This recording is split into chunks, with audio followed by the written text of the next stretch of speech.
Welcome back to another episode of the Level Up Your Gym podcast. And today I am joined by Kevin Blake. Kevin is a good friend of mine and a local business expert. And early on, he's been one of my mentors.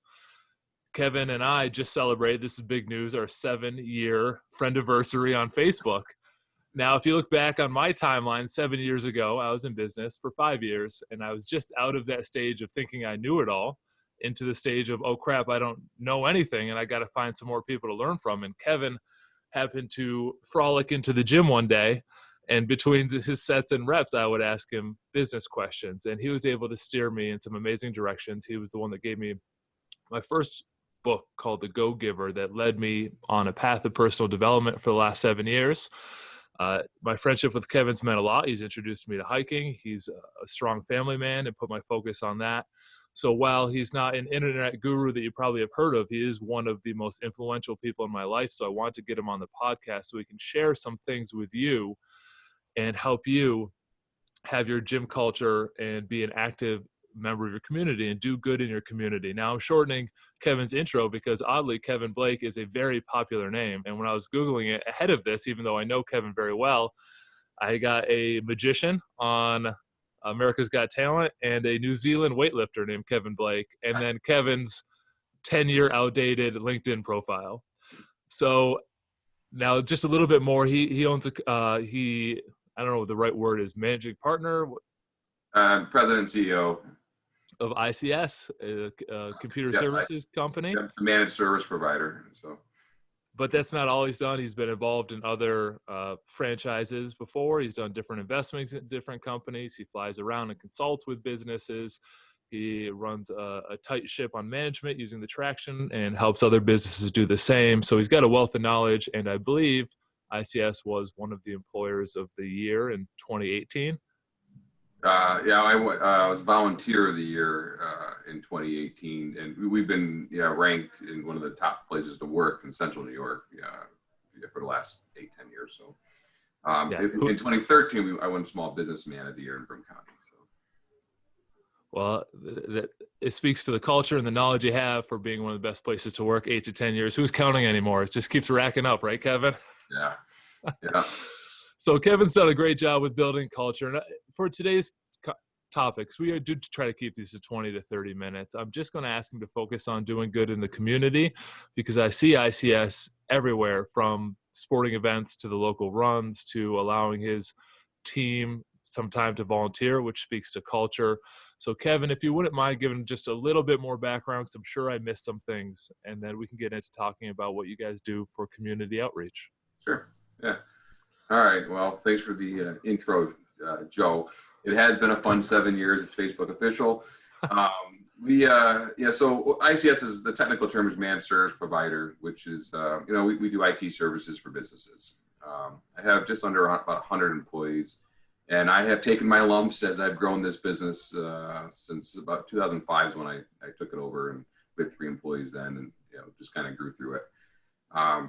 Through those growth stages, when you're building a business, there's like plateaus you hit, and you get into a business. For me, anyways, I was pretty good with computers. It was back before Windows, and the computer side of it was easy. So you had some employees, and you're out fixing computers for businesses, and I wanted to keep growing. I was very focused on growing, and I kept having to deal with these people issues. It's all the issues I had to deal with. So I knew I had to figure that out.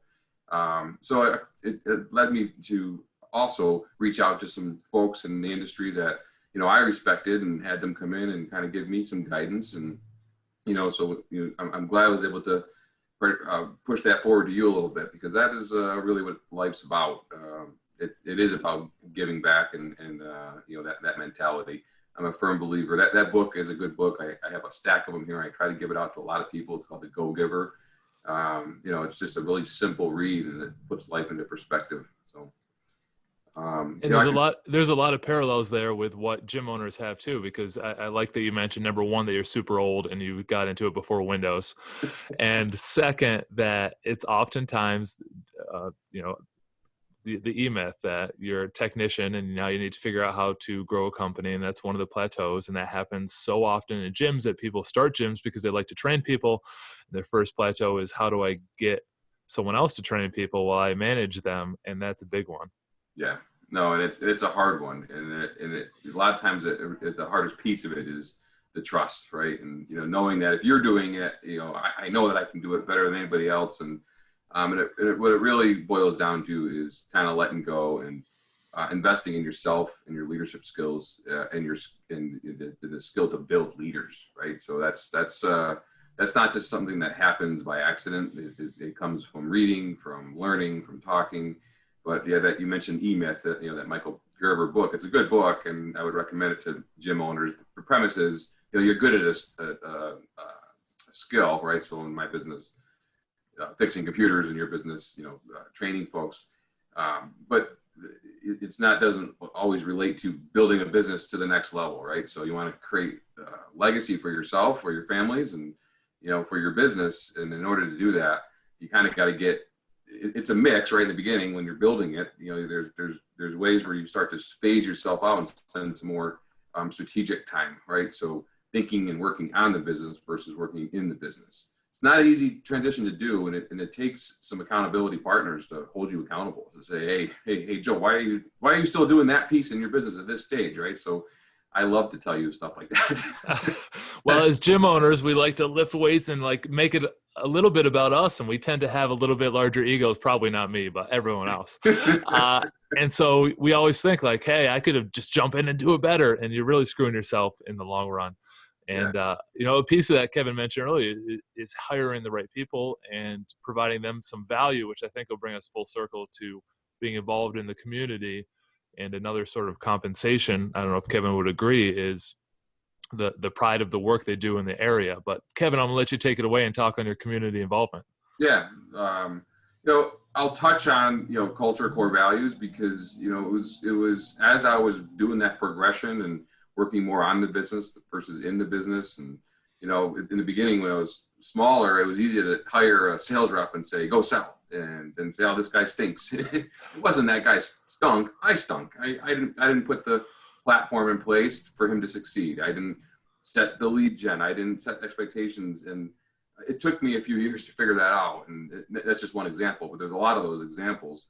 But in that, as I went through that progression, I learned the importance of, being who you are, outside of work, inside of work, right? So my personal core values, what I believe is important, and letting that bleed through in the business. And as you did that, making a difference in people's lives is something that is like my personal mission statement. So it's one of now it's part of our company's mission statement. So, we live to make a difference in the communities we serve. That is a part of our mission statement. That is, I think our actions, mission statements, vision statements, core values, they're not just words. They're not just statements. You got to live them, right? For people to believe them, and they got to look at your actions. So, so my personal mission in life is to make a difference in everybody's life I come in touch with. So what better way to make a huge impact by getting our whole company and all the locations we serve. So right now I have offices in Tompkins County and Onondaga County and Broome County. We're about ready to open up an office in a different state. And that's part of who we are. So we developed a program called ICS Cares, where it's an extension of like PTO, but we strive to encourage our employees to get involved. So I don't care if it's a church function, if it's a nonprofit, if it's a house build, if it's even something in their own networks. We have a spot in our weekly newsletter where we want to hear those things. We want to get more people involved. So if someone's got a passion and somebody else wants to hop along and help them, it's great, right? So more the better, bigger impact we can make. We pay our folks for that time. So there's a pool of time each employee gets. It's a time charge on the ADP there where they can log their ICS Cares time. They get paid just like it was a sick day. And, we bolster it. We try to let people know, and so we can make a bigger difference. So we're getting ready to launch our Christmas time, right? So we're doing a toy and clothes driving in all the communities we serve. So we spent some time. It wasn't strategically picking out the nonprofits we wanted to work with in each county. And now we're getting all of our employees, and the next step will be to get our businesses that we serve to help contribute as well. So love to make a difference there, especially this time of year with a pandemic hit, community. So I think there's three things in there I want to highlight. The first thing is the personal mission statement, to go back a couple minutes. And you should take some time and seriously think about yours. And you'll probably have to go through a few to find what's right, but it creates a frame for you to make decisions through, and it'll make your life a lot easier versus thinking of every decision you have to make independently. But if you have your core values and your mission statement, you now have a lens to filter those decisions through, and you'll be a much better decision maker without all the stress because you know what you really stand for. So it's really important. It could be a whole separate podcast, but I want to emphasize that for people who just gloss over when you hear mission statement as just company jargon. It really does help if you do it right and you take your time with it. The second part of it I want to dive in a little bit is the how you bolster it. Now that's the important part, because I used it a little bit for a year where we offered our employees, I think, what we could afford was a half paid day they could use at any time to get 4 extra hours added to their payroll to go volunteer anywhere they wanted. Mm-hmm. But we did not do a good job of bolstering it for the first 6 months, so no one did it.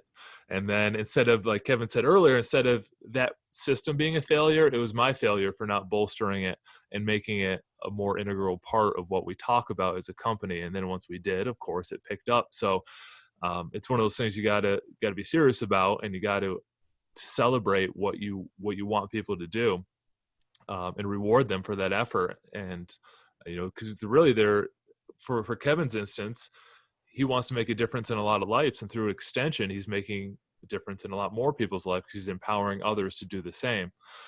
And I guess the third point, and I'll turn it back to Kevin on this one, because we hear it a little bit, like we did a trunk or treat drive through for kids. So like, why is a gym giving away candy, or why does a computer company care about toys for tots? How do you relate that to your company mission and your employees? It's a combination of all your efforts and over communicating, and it's not like I just say, hey, go do this and don't get involved myself. It's a top down approach where it's bled through. We just got through doing a charity golf tournament, and I think we had about 35 or 40 of our employees come spend the day volunteering their time. And, we raised $30,000 for 2 great charities. The one that has to do with addiction and mental health, and another one with the American Red Cross. I couldn't have been more proud. It's something for me that when I stand up and I speak to our company, which, I do on a monthly and a quarterly basis, those are the things I celebrate. It's not just doing them, it's celebrating them. It's a culture of gratitude, right? It's teamwork, right? Teamwork is one of our core values. FIT, right? Because I'm so fit. FIT is our acronym for our core values, right? Family, integrity, and team. And when those are set and your actions are demonstrating them, and you're using that as your lens, like Joe said, to hire, to fire, to reward, to what to get involved in, because it is overwhelming. I get stacks of requests to get involved, and you only have so much time in a week, right? So having to go through that and get more people involved. We have a committee set up that filters through that and where we want to spend our time and our treasures. And I think in 2019, I think about 35% of my time was spent on nonprofits and community give backs. I got really passionate about the workforce development side of it. And you say, why would I spend my time there? If I was inside the business, I probably could, grow faster. And it's probably true. But, when you get to a certain point, it's what motivates you is seeing what makes a difference. You mentioned traction. The traction is a system put in place to help you run your business. And it starts with setting your 10-year, where you want to be in 10 years. And so SMART goals, right, is something that's got to be measurable. And when you think, 10 years, you want to be 100 million. Well, no, 10 years, we want to make a difference. And we actually came up with a number, and we tied that back to how many employees we thought we'd have when we got to a certain revenue amount, and how many, if they were touching, 3 people making a difference a year. So now we have actually a number. It's not scientific, but it's something to strive to. That is our goal, right? We want to make a difference in 10,000 lives here, and I think we can.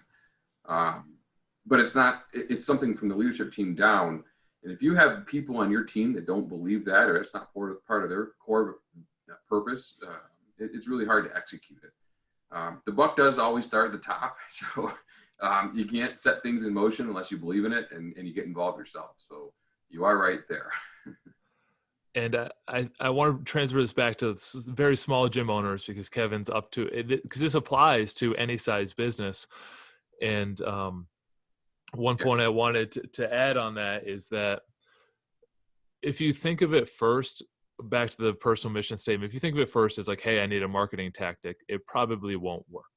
It probably, if you say, hey, I'm going to set up this booth at this event and I'm going to attract 5 new members, that might be a side effect. And what you really want to do is be an active member in the community. And Kevin can speak to this. And then opportunity comes to you versus you trying to go out and, um, make everything a sales opportunity. You have to support your community, and there's going to be some people you help that don't help you back, and that should be part of your life.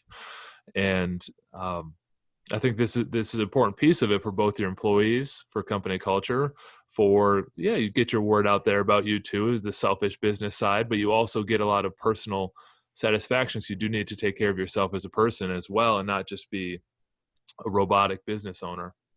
Yeah, I mean, Joe, the way they listed that in the Go Giver, the law of reciprocity. I mean, if you go out to say, I'm going to go volunteer at this event, and then you were sitting there waiting, I met 4 people, when are they going to come do business with me? That's just the wrong mindset. You got to believe whatever you give, comes back to you. It may not come back to you tomorrow, maybe 3 years down the road, but it's just a mind shift change. And if you're willing to, it's the same thing in any business. I mean, even for a small gym owner, the more value you give, perceived value, the more comes back to you. And I'm not saying that's the reason to go do things, but it just does. It just happens. I don't know why, but it does. I mean, that's why the world is made that way. So it's a good point. Yeah, I love the law of reciprocity, and I love that I love to have some things you can't measure. You just have to go out and do it, and it I think it separates a lot of the businesses, because there's probably a group of 15 or 20 local businesses you see doing tons of stuff in the community, and everything they do, from small businesses on up to larger businesses, they're always involved. And I'll give you a tactical example. So we did, for gym owners, we did that trunk or treat, and we had a bunch of other companies come say, hey, you guys want to set up a trunk, give out some candy, do good in the community. We had fire, police, we had Matthews auto dealership come and set things up. We had the local Binghamton hockey team at the time come set things up. And we just have this cool event. And then down the road, when they hit their January, hey, we want to do something for our employees, they call us and we're like, yeah, sure, we can help out your employees get well. And you build the relationships in the community. While they're not immediately measurable, I find them much more valuable than trying to find cold leads on Facebook without building any relationship. I'd rather build a relationship and have nothing come of it than, and help people out than just chase around people nonstop. Try to slip into their inbox, be like, hey, you want to come to the gym, and like weird stuff like that. There's going to be a piece of your external marketing that you have to do. Yeah. I'm not saying scrap that and not care, but there's also a piece that you have to have a mindset shift on why you're doing it. I don't care what business you're in, you're in the people business, right? So you think I'm in the computer business? No, I'm in the people business. I can't keep growing unless my employees are happy, unless my customers are happy. So, it's relational. So growing your network, doing it through giving back, what better way, right? So it's a way to bolster your personal brand and your company's brand. When I go into the schools and I spend my time doing workforce development, I talk a lot about that personal brand, how you're perceived. You got to think through that, and what you're posting online and who you're hanging out with, potential employers down the road. I mean, that all comes into play. I mean, I'm sure when you're hiring folks, you're doing the same thing we are. I mean, you're doing your little internet Google search, trying to gather more information as much as possible of that person you're going to bring into your fold, right? Because they're ultimately a representative of you and the organization you're trying to build. So, there's ways to improve your skills in hiring and using those core values as your filter and trying to gain as much information. It's hard sometimes, off an interview or off a resume to get the sense of that. But, there's the tips and tricks, and you can probably do a whole session just on that. But yeah. And I'm going to give Kevin this question to think about, and then I'm going to talk for a minute, is that I'm going to ask him for some examples of things that they did as a smaller company back in the day, some small events. I'll give us a minute to think, but I do want to give you this bit of information because this is important to consider, that you can really think about giving three different things. You can give your money, which might be tight for a lot of gym owners right now. And that's where we think like, I don't have the money to do this right now. Maybe you don't. And that's fine. You can give your time, which Kevin's talking a lot about. These aren't big dollar events. Or you can give of your expertise and you can go in and help people that way. We've spoken at church events and things like that where we know we're not going to get any members, but we're giving our time to help these groups out. So you have your time and expertise you can really lean on in a time in the fitness industry where things are really down. You see record numbers of closing and unemployment and all that, but you still have time and you still have expertise. And if anything else, you have more time now to give and get involved in your community when you can't do it monetarily. So I want to keep that in mind, that we're not just talking about, hey, do you want to put your name in my kid's program? You're talking about something else. So Kevin, go ahead. Yeah, I mean, I can go back when I was, small, right? Less than 10 employees. And if I think through my network today and the people I still am in, it was through charitable events. Like Dan Babcock was one of my early mentors, right? He's the owner of Modern Marketing Concepts. Back in the, I'll date myself a little bit, early 90s, right? So I was a 22-year-old kid there, whatever it was, and Dan had this big business at that point. He was about 10 years older than me, and he was doing a charitable event, and I got involved, and we just kind of hit it off, and to the point where we would just have these side conversations, and I would glean so much from it, and it was influential. Today we are partners in many different businesses. And I didn't go to help out at his charitable events to become partners with him 20 years later, but it just how it happened, right? So he saw something in me, that he gave it his time, and kind of bled the importance of giving back. This faith is very important, and that was something that was influential. That I probably, most of the businesses I'm in, except for ICS, I'm partners with him, right? So that my network kind of grew that way. And building your network is the most important thing when you're building a business, especially for a gym owner, right? So people whether they're going to come frequent your location or not, I mean, they're going to say, hey, Joe, do you know this Joe Hashi guy, the Synergy? I'm thinking about joining. That network needs to be solid. And that's where that kind of comes back to, the more people you can influence, the more people you can touch and make a difference in their lives, it's just going to come back to you.